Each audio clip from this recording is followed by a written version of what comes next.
waxaa dhif iyo naadir ah in yacni aan xasuusano dadka qaar yacni inay xasuustaan geerida ama yacni inay xasuustaan aakhir yacni inay jirto. walaalayaal, nabigeena calayhi salaatu wasalaam wuxuu leeyahay kafaa bilmowti wa acdaa yaa cumar. rasuulka calayhi salaatu wasalaam wuxuu leeyahay yaa cumarow waxaa waana kugu filan waxay tahay waa geerida.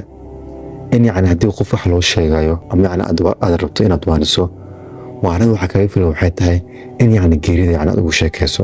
geeridu waxay ku ilowsiinaysaa waxay tahay macaanida dhaldhalaalka iyo adduunka, yacni waxaalaas dhan ay ku ilowsiinaysaa. sidoo kale nabigeena calayhi salaatu wasalaam wuxuu leeyahay akthiruu dikra haadim alladdaad.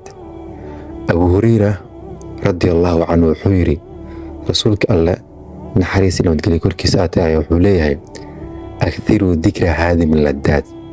badiya yacni xasuusta wax baabi'iya raaxada.